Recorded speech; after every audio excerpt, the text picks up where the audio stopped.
नमस्कार, मैं तुलिका सिंह। आप देख रहे हैं न्यूज 21। आज हम आपको प्रदेश की 3 ऐसी खबर बताने जा रहे हैं जिन पर बात करना, जिन्हें आप तक पहुंचाना बेहद जरूरी है। सबसे पहले बात करते हैं सुकमा जिले से आई खबर पर। छत्तीसगढ़ के सुकमा जिले में सुरक्षा बलों को एक और बड़ी सफलता मिली है।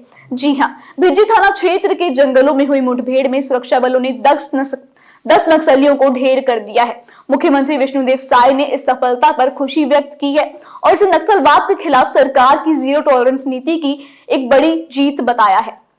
अब तक के आंकड़ों के अनुसार इस साल बस्तर क्षेत्र में 200 से अधिक नक्सलियों का सफाया हो चुका है। देखिए पूरी रिपोर्ट।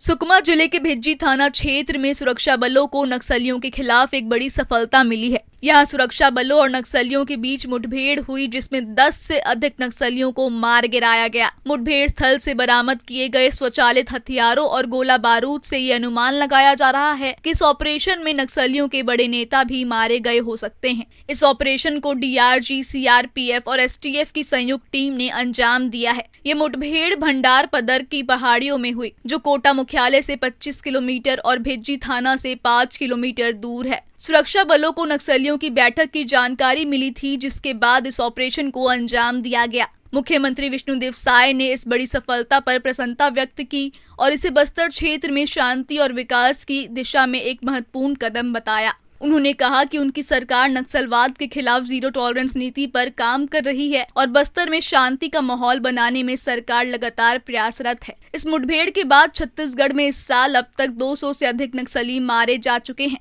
तो इस सफलता को राज्य सरकार और सुरक्षा बलों के बीच बेहतर तालमेल का नतीजा बताया जा रहा है। सरकार की जीरो टॉलरेंस नीति की हर तरफ तारीफ हो रही है। उम्मीद जताई जा रही है कि साय सरकार में इस ऑपरेशन के तहत और भी बड़ी जीत मिल सकती है। बढ़ते हैं दूसरी खबर की ओर। दूसरी खबर निकाय चुनाव से रिलेटेड है। छत्तीसगढ़ में नगरीय निकाय और पंचायत चुनाव की तैयारियां जोरों शोरों से चल रही हैं। आप लगातार खबरों में देख रहे होंगे कि छत्तीसगढ़ में नगरीय निकाय चुनाव होने वाले हैं। आगामी 11 दिसंबर को अंतिम मतदाता सूची जारी की जाएगी और इसके बाद जनवरी या फरवरी में दोनों चुनावों को एक साथ कराने की योजना है। चुनावों की अधिसूचना अलग अलग जारी की जाएगी, लेकिन पंचायत चुनाव के नतीजे तुरंत घोषित होंगे, जबकि नगरीय निकाय चुनाव के परिणाम बाद में आएंगे। देखिए पूरी रिपोर्ट। छत्तीसगढ़ के नगरीय निकाय और पंचायत चुनाव की तैयारियां तेजी से चल रही हैं। 11 दिसंबर को अंतिम मतदाता सूची जारी करने के बाद जनवरी या फरवरी में इन चुनावों के आयोजन की योजना बनाई गई है। दोनों चुनावों के लिए अधिसूचनाएं अलग अलग जारी की जाएंगी, जबकि पंचायत चुनाव के परिणाम मतदान के दिन ही घोषित होंगे। वहीं नगरीय निकाय चुनाव के परिणाम एक तय तारीख को घोषित होंगे। निर्वाचन आयोग ने इस बार चुनावी प्रक्रिया को तेजी से पूरा करने की योजना बनाई है और दिसंबर में विधानसभा सत्र से पहले अधिकतर प्रक्रियाएं पूरी करने का लक्ष्य रखा गया है। इन चुनावों को एक साथ कराने के लिए नगरपालिका, नगर निगम और पंचायत अधिनियम में संशोधन की आवश्यकता होगी, जिसके लिए कैबिनेट, राज्यपाल और विधानसभा से मंजूरी की जरूरत होगी। राज्य सरकार की कैबिनेट जल्द ही इस बारे में महत्वपूर्ण निर्णय ले सकती है, जिससे चुनाव प्रक्रिया को और तेज किया जा सकेगा। इस बीच अन्य पिछड़ा वर्ग कल्याण आयोग द्वारा ओबीसी सर्वे रिपोर्ट को सैद्धांतिक मंजूरी मिल चुकी है और ये सरकार के आगामी फैसलों में अहम भूमिका निभा सकती है। तो इस चुनावी प्रक्रिया को लेकर सरकार और निर्वाचन आयोग की योजना तेजी से आगे बढ़ रही है। उम्मीद जताई जा रही है कि जल्द ही चुनाव की तारीखों की घोषणा की जाएगी और राज्य में आचार संहिता लागू हो जाएगी। अब बात करते हैं ठंड की। ठंड का प्रकोप हर तरफ छाया है। दिल्ली का क्या हाल है, इससे तो आप सब वाकिफ होंगे। चलिए अब आपको छत्तीसगढ़ के हाल से वाकिफ कराते हैं। अंबिकापुर में ठंड से पहली मौत का मामला सामने आया है। जी हां, शीतलहर के कारण एक व्यक्ति की मौत हो गई, जिसकी लाश एक दुकान के सामने पाई गई। ये घटना सरगुजा संभाग में ठंड से होने वाली पहली मौत मानी जा रही है। प्रदेश में इस समय कड़ाके की ठंड पड़ी हुई है, खासकर सरगुजा और आसपास के इलाकों में।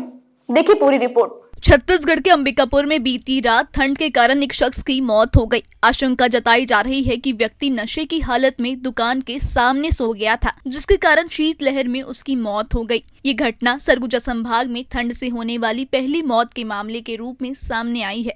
प्रदेश में पिछले कुछ दिनों से ठंड ने अपनी गिरफ्त में लिया हुआ है और गुरुवार को सबसे ठंडा स्थान बलरामपुर रहा, जहां रात का पारा 8.9 डिग्री तक गिर गया था। इसके अलावा बिलासपुर और रायपुर जैसे शहरों में भी तापमान में गिरावट आई है, जिससे लोग ठंड से बचने के लिए अलाव का सहारा ले रहे हैं। मौसम विभाग के अनुसार अगले कुछ दिनों तक ठंड बनी रहेगी और तापमान में स्थिरता रहने के संकेत हैं। प्रदेश के कुछ हिस्सों में सुबह और रात के समय तो ठंड और भी बढ़ने की संभावना है। तो ठंड लगातार रफ्तार पकड़ रही है। ऐसे में हम आपसे आग्रह करते हैं कि अपना और अपने परिवार का ख्याल रखें और जितना हो सके ठंड से बचने की कोशिश करें। जुड़े रहिए न्यूज़ 21 के साथ। कल फिर मुलाकात होगी, छत्तीसगढ़ की बात होगी। धन्यवाद।